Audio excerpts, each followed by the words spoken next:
Hi guys, and welcome to the Business as Unusual show. It is Friday, 4:30, that's beer o'clock here in the UK, so feel free to get involved if you are winding down, ready for the weekend. I've got an amazing guest on the show, all the way from the States, and the joys of technology. He is going to be here with us today. Karl Sakas, talking about some of the work he's been doing with agencies, some of the models he's been kind of putting together. So it's going to be really, really interesting, really exciting. We are going to kick things off after this.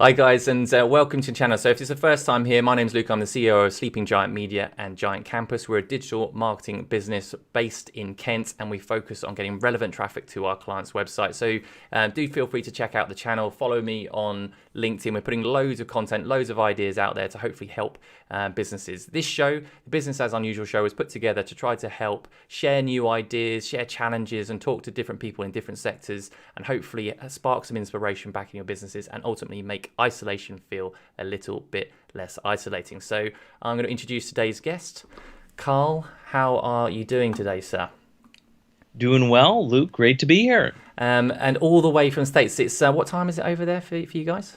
It is 11:32 a.m. So you mentioned it's beer o'clock. I've got some diet root beer. That counts for beer o'clock. Yeah. That counts. That's absolutely fine. I've managed to put ice cubes because I forgot to chill mine. So I've gone with plastic, classy ice cubes. So you know. There we go. So yes, greetings from Raleigh, North Carolina, on the east coast of the U.S. Amazing. And can you just give us a bit of an introduction to yourself and the business and what you do? Sure. So I run a business called Sakas Company. I help marketing agency leaders eliminate growing pains, typically so that they can grow revenue profitably while the owner can work fewer hours. I love the sound of that. And this is why we picked up the initial conversation. I think you were talking to one of my guys about some of the work that you've been doing. So we're going to kind of dig into that. So guys, as we go through, please do put any questions that you have for Karl in the chat. Get involved because we'd love to put those questions over to Karl. He's got some great information that he can kind of share with us. So Karl, what are sort of the challenges, I guess, in America, or you know, we get kind of snippets of news and we see various different things. Yes. Not sure which is fake news, which is real. I don't know. But I'd love to know what's the sort of situation for you in terms of lockdown at the moment, or is it kind of opened up? How are things? So here in North Carolina, we're on phase 2. So you can get a haircut. Nice. But you can't go to the gym. Right. So it's sort of a mix on there. Grocery stores have been open the whole time. From an unrest perspective, if there's rioting, many cities have had curfews. Yeah. Raleigh has had a curfew for the past week or so, 8 p.m. I think they extended it to 10 p.m. The latest night, kind of thing. So obviously a lot of things going on. Meanwhile, there's I guess it's a tropical storm, but might turn into a hurricane heading toward New Orleans. Wow. A lot of things going on. Yeah. But certainly from a lockdown perspective, that's sort of the update there. How is it kind of impacting businesses around you? And more obviously, you've got kind of access to the agency world. How are the agencies there faring? What are who are doing okay and who are struggling, and sort of what are the mechanics behind the reasons of their either success or the challenges they face? So I work with agencies all over the world. A majority of my clients are in the U.S., but so far I've worked with agencies in 33 countries, every inhabited continent. So everyone's experiencing things somewhat differently. When I've done surveys of agency leaders, I'm asking how has the impact been and what do you think the recovery timeline will look like? often about 40% of agencies say they've been minimally impacted. And when I've done similar surveys of chief marketing officers, CMOs, similar situation. But on the other hand, hearing around 20% expect that it's going to be a year or longer to recover. So it varies by business. Certainly for businesses that are focused on travel and tourism and events, obviously more impacted. I'm seeing agencies there pivot to serve other clients. Of course, on the event side, there are virtual events. I'm booked to speak at the Inbound conference, HubSpot's 20,000 person conference. I've spoken at that a few times before. They've announced that instead of 4 days in August in person in Boston, they're going to move it to 2 days online in September. Okay, cool. Obviously, with less content. Indeed, I have a conference roundup article listing all of the events for the year, agency-oriented, done that the past few years. And effectively, at this point, everything from March through September has either rescheduled, postponed, canceled, or moved online. Yeah. And actually, so jumping into one of the blogs that you've written, and I think the guys are standing by to sort of post the links as we go. There was some really interesting things that were kind of really resonated with some of the work that we were doing around what we were calling the revenue trajectory curve. So which kind of lines businesses are following, and then we were attacking it from a kind of what clients could do to improve their marketing. And obviously, you looking at it from an agency perspective. Do you want to kind of run through some of the key takeaways around that particular blog? It was really interesting. Absolutely. So I've developed a recovery timeline framework, and it actually does look at the clients of agencies. So it's entirely relevant. So for people listening, you're running your own business, what do you do? There are ultimately 4 potential outcomes if you look at your customers. So your recovery timeline will be dependent on when your customers start spending money again. And in some cases, they've been spending money all along. So here are the 4. And as you're listening along, you might have a mix of these. It may not be just one. It might be several. But your mix of these will likely determine what your recovery timeline will look like. So that we have the link on chat there. Yeah. Think about demand from your customers or from your customers' customers if you're working on a B2B basis. You've got demand destroyed, demand deferred, demand unchanged, and demand created. So let's look at each of those. Demand destroyed is due to the pandemic and various challenges. Demand, people are going to buy things, it has just gone away. Yeah. For instance, if someone was thinking of getting a spring outfit and they decided, I don't need to get a spring outfit because I'm in sweatpants all day long. The manufacturers made the spring outfit. They might be in the stores that are now closed. No one's going to buy those, most likely. Or if they do, it's going to be significantly marked down. Yeah. That's demand destroyed. That's just never going to happen. That's also often true for services, right? If there's a flight someone was going to take, a cruise they were going to go on, kind of thing, those just don't happen now. Yeah. Demand deferred would be demand that's going to catch up later to an extent. If someone is thinking of buying, say, a new appliance, they want to buy a new dishwasher or washing machine, they might put it off for a couple months, but if they need it, they're eventually going to buy it. That's demand deferred. To an extent that applies in services, for instance, haircuts. You miss 3 haircuts, you are going to get 1 haircut, but then you're caught You up. say that, but it's again, I think I can cut my hair myself now. I might revert back to that could be demand destroyed based on the job that my wife and I are doing. But you have assistants. In my case, I'm single. I'm doing online dating. I have more difficult. I've cut the back and the sides myself. That's all you need. That's all you need for online dating, though, because actually it doesn't really. You can kind of do whatever at the back. It doesn't. You don't actually see. No one, yeah. So haircuts probably demand deferred. Although it sounds like in your case, you and your wife, maybe it's demand destroyed. The third category is demand unchanged. That is where demand hasn't really gone away. It may not have gone up dramatically, but sort of business as usual. And that might be about 40% of businesses from my surveying saying that they're minimally impacted. Yeah. They're still concerned. It's not like, it's not perfect kind of thing. And then the fourth category is demand created. So this is demand that didn't exist prior to the COVID-19 pandemic that exists now. For instance, one of the agencies I work with focuses on e-commerce, and one of their clients sells camping food. So like freeze-dried, shelf-stable, lasts forever kind of thing. Yeah. And at the end of February, when the CDC, the Centers for Disease Control in the U.S., made the announcement of it's not a question of if, but when, get ready. Yeah. Within a few days, they had sold out of all of the camping food to the point that they actually shut off online sales because they had no inventory left to sell. Apparently they also had that with a client that sells jigsaw puzzles. Yeah. Really, the toy industry is going really well. We've actually just released a blog on the toy industry and the impact that they're seeing, because again, there's kids at home trying to keep them entertained, and they're that as well as in the UK we're seeing a lot of garden furniture increases now at the moment, as well as, again, I guess as people can't go on holiday, they're looking to try to do more at home. Exactly. I have a client in Belgium who's created a sort of a bingo card generator. So for families with kids going on walks, you can choose, do you want beginner mode or advanced mode? You can choose are you going for a walk in the forest, in the city, what have you? And it'll generate, things that you can, keep an eye out for to keep kids engaged. Oh, that's cool.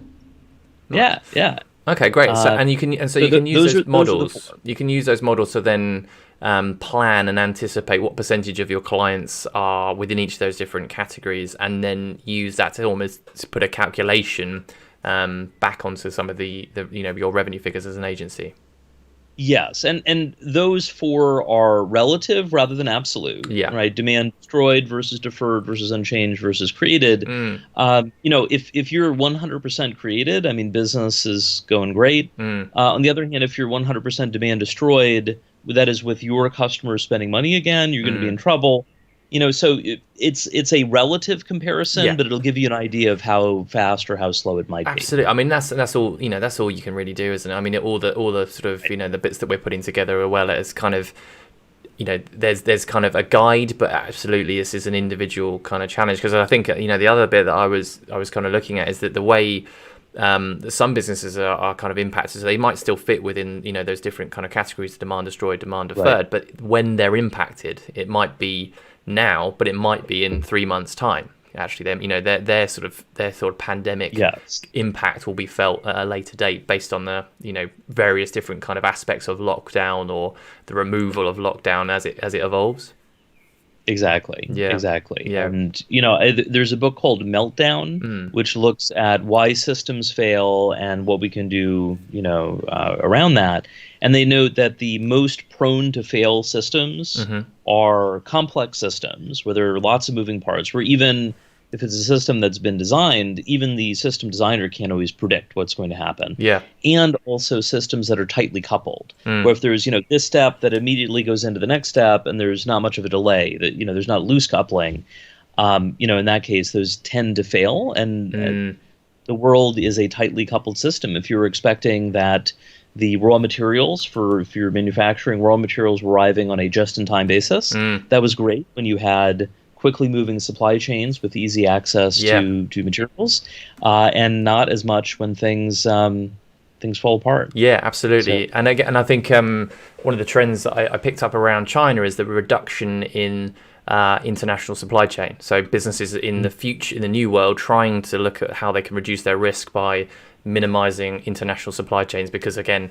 having it more locally sourced will obviously reduce the risk of that actually being impacted.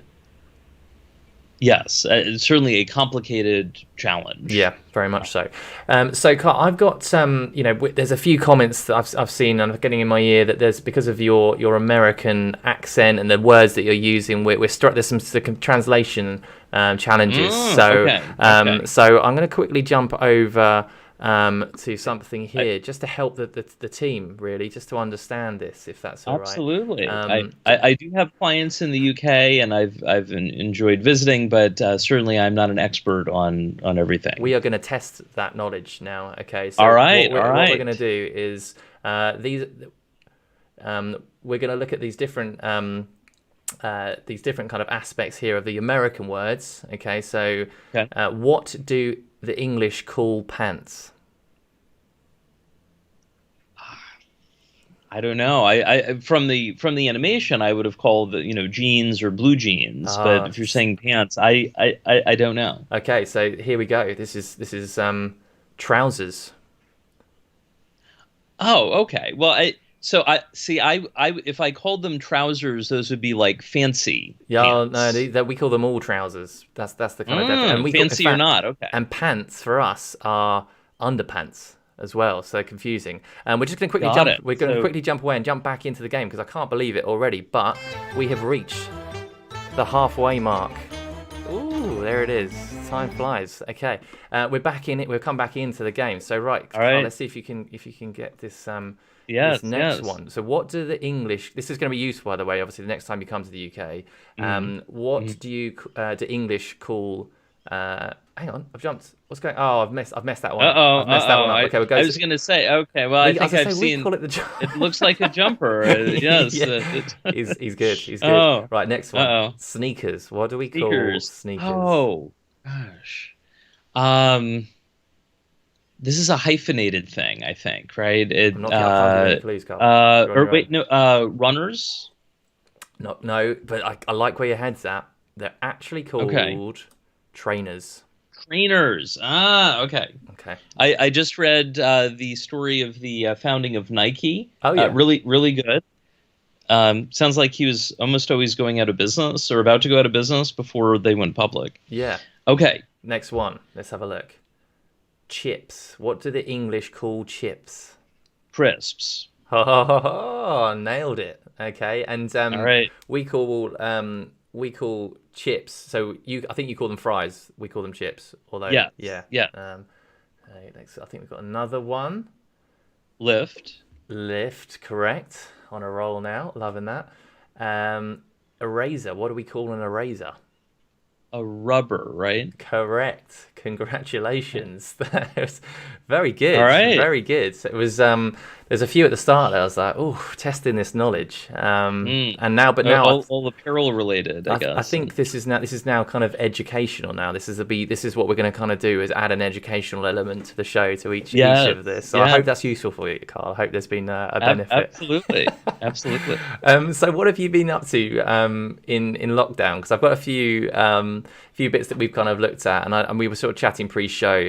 You're not a huge TikTok follower, and I must confess I'm not. Not yet. Not yet. But I'm just going to show you some of these sorts of things because I want to talk to you about another one of your blogs. But these are some of the things that people are getting up to in lockdown.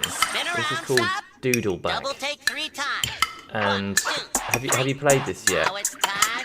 No. Well, I'm single. That's a so good point. I'd have to draw it on my own back and social distancing. I mean, I could try that at the supermarket, but that would not go over very well at the grocery store. Yeah. Okay, that's a good point. Okay, hold on. I can't wait for this. Very loud. And this is another one I think just sort of epitomizes the sort of the kind of desperate nature of quarantine right now, feeding the ducks. I'm glad that's not a Mac that he's doing that to, because that would upset me a lot. Because that'd be super expensive to throw bread on that. But so what you go to the Apple store and the Genius Bar is like, you've been doing the duck feeding thing, right? Because there are breadcrumbs everywhere. Yeah, it's like we've seen it on TikTok. We know your warranty has just been void based on that. What maybe just quickly, because there's one bit we wanted to jump to in a second, which is our digital news roundup of kind of like the key news stories for the week. But could you just give me a quick summary of you've written another blog on the website that looks at some of the your ideas or predictions around the longer term impacts of remote working. What are the sort of the key things that you think might happen in the future of the long term aspect of remote working? Yeah. Well, the idea is we know the immediate impacts, but if we can look further ahead into the future, we can make better choices today to support our business in the future. So, thinking about it, agencies have operated remotely, and we can expect that to increase over time. Is it going to be 100% of agencies 100% of the time? No, but it'll increase in some way. So, a number of potential changes. One is about offices. You don't necessarily need the big office in London or in New York or in Sydney. Might be smaller offices. Certainly some agencies are going 100% remote. Some of my clients have before. Others are considering it. I think there are also going to be more retreats. If I look at agencies that are 100% virtual already, they tend to get together 1 to 4 times a year. Yeah. Of course, with travel restrictions, I'd say there are virtual retreats, which doesn't seem like a good experience, but I am glad I registered the domain name 6 years ago, agencyretreat.com. Yeah. Good thinking. On the people side, I expect there to be more national and global, we could call them mercenaries. Yeah. You'll see them on the client side where someone, they come in for a year or two and they leave. Yeah. They haven't stayed anywhere very long, shake things up. I would see that happening at some agencies. You have to decide if you want to do that or not, pros and cons. Also some ultimatums from your top employees. Maybe they've said, I've been meaning to, move back to where I grew up or where my in-laws are to get free childcare or go to where I plan to retire. But you know what? I can go there now. Let me work remotely or else I quit. Yeah. That's the ultimatum that you may be getting. You have to decide, is it worth it or not? If they're a great employee, you probably should keep working with them remotely. I also think internships may go away. Yeah. Interns are hard to manage and train in person, right? It's a mix of management and oversight as well as just showing them, what kind of how things work. It's going to be even harder remotely. Yeah. I think there's going to be a shift from internships for many agencies toward case competitions. That's where there's a business challenge, student teams get together, they make a report, they make a presentation, and then winners will get some sort of prizes, and some of the students involved may get hired as interns. So case competitions instead of that. I expect more clicks. Right now, of course, there are clicks within businesses today, but if you see, a couple employees off in the corner, saying mean things about others, you can see that in the office, right? There's a bit of a, prevention aspect there. If everyone's remote and you can't see them, really, imagine all of the private chats people might be having. I think intra-office clicks are going to go up. And if you're in an owner or leadership role at your agency or at any business, I think your hours are going to go up. Especially true if you have people across time zones. Yes, I can confirm that last one in terms of the hours at the moment. They are significant. And I'm slightly concerned because in the chat I've got some of my guys and I think you're giving them ideas about threatening to quit and go and work somewhere else, Carl. So I think we should move on. I think you did send them the article. That's so true. It was in the article. And if you're in a leadership role, you're going to need to up your management game. As I share in my 2016 book, Made to Lead. Yes, so saw that. Pocket Guide to Managing Marketing and Creative Firms, but it applies to any business. It's harder to manage people remotely. If everyone's in one room, you can just, don't yell at people, but you could, in theory, just yell, do this or that kind of thing. It's harder when they're remote. Yeah. My business has been almost entirely remote since 2013. So, I'm used to that, but if it's new for you and you're like, why is this so hard? Yeah. It is normal for it to be hard. Upgrade your management skills. Okay, interesting. Well, we're going to quickly pause there, run that, because I'd like a few questions around the leadership aspect in just a second. Just going to run the digital news roundup for the week. So the top stories from the world of digital this week. Folkestone, with its wide open, airy welcome, is an ideal place to spend a holiday.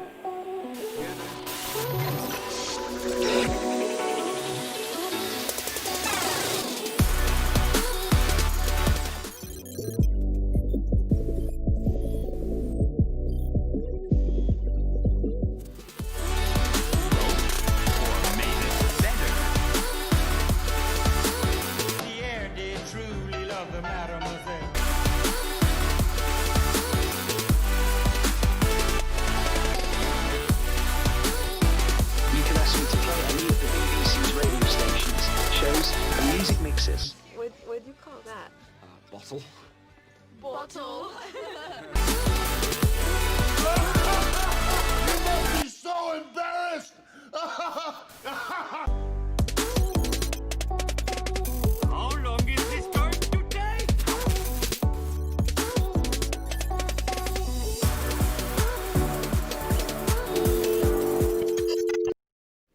Cool. So, guys, if that was of interest, obviously we're pushing out digital news roundup every single week on all of our social platforms. So do subscribe and follow to keep up to date with the latest kind of challenges that are going on there. So just a chat in there as well. One of the guys that's saying, love how you've got a book to back up the points that you have. I mean, that's credibility right there. I don't have any sort of like, it's just, there's no credibility. I'm just like, this is what I think. But you've clearly been there and seen it and done it. Yeah, well, I also have clients have joked I have a blog post for everything. At this point, it's 350 plus posts, I finally got a printed version of my lead magnet, which is around dealing with difficult clients. Okay, we need that. It's called "Don't Just Make the Logo Bigger." Look at this. How to take clients from painful to profitable. Amazing. If you sign up for my newsletter at sakasandcompany.com, you will get an electronic version of that. Just to clarify, I will not automatically send you a printed version. Okay, because there's PDF goes there instantly. I think that's fine. We're trying to make sure we maintain the green aspect, the green angle as well. Yeah. We don't expect a printed version of that one. So Sean asked, I am a Mac user. I've been a Mac user, really an Apple user starting in elementary school, where before the Macs even existed. Yeah. I did use PCs for a few years, and I've returned from the dark side. Good, yeah. It's weird, as I said. I've been a Mac user now for 15-ish years.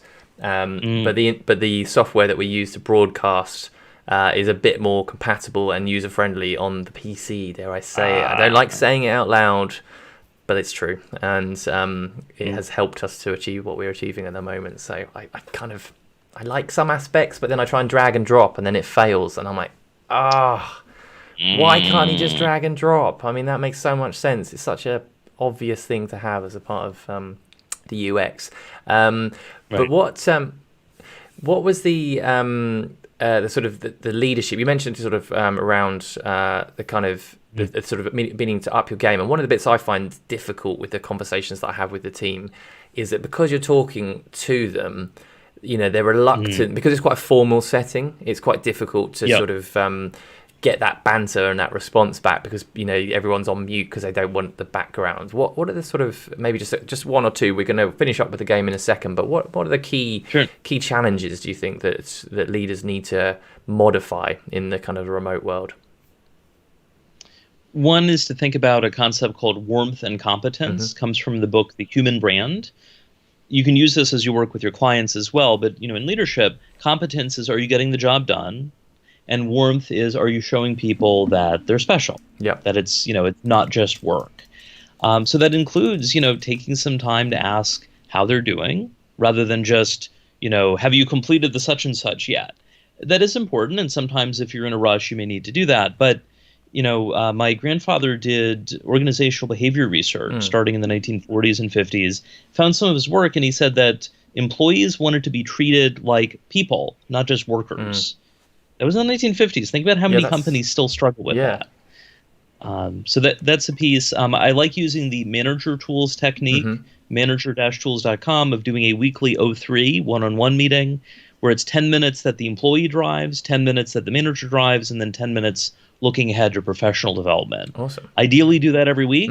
Yeah, it might seem like a lot of time, but that heads off all kinds of other problems as well. So do O3s for manager tools. Awesome. Well, thank you very much for the tips and insights. So just to conclude, because we are running fast out of time, and we could talk for hours on this stuff because it's fascinating listening to it, and especially the work that you put into this as well, guys. It's genuinely impressive.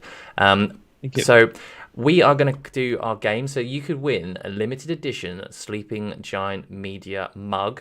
Very, very exciting. We've had one so far, which is a Nook, and Natalie from on Wednesday did quite well with 4 points. So you got 4 points to beat. we'll see how this goes. If you don't know, just skip it and we'll move on to the next one. Are you ready for this? Alrighty. Okay, here we go. Yep.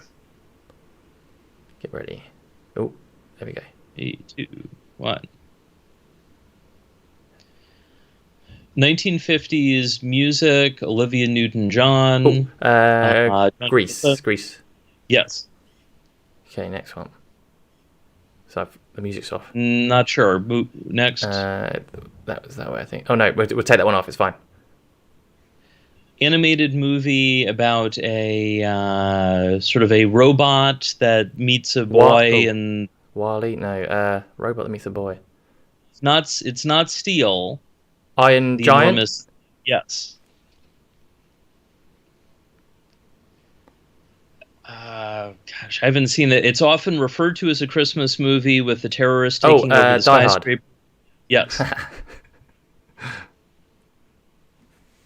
High school student is possessed, and she takes out, or maybe not possessed, but like takes out her, punishes everyone who was mean to her. No idea. Okay. Time is up, I'm afraid. I think we got 3 there. Because I accidentally said we got 3 because I didn't get G.I. Jane. Carl, I'm sorry. I feel like I've let you down there. I'm afraid.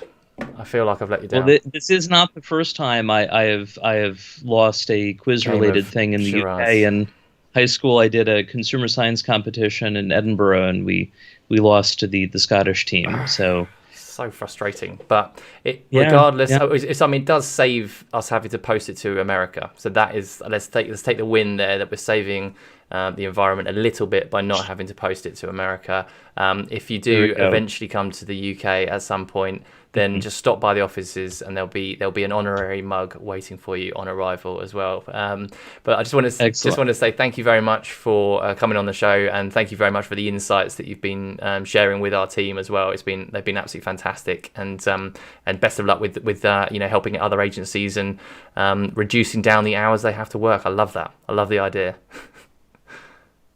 Great to be here. Thanks. Pleasure. Right. Okay, guys, that is it from us today. We will be back here next week on Wednesday at the same time of 4:30. So please do join us then. As ever, please do like, share the content that we've got going on. Thanks very much for joining us, and look forward to seeing you again soon.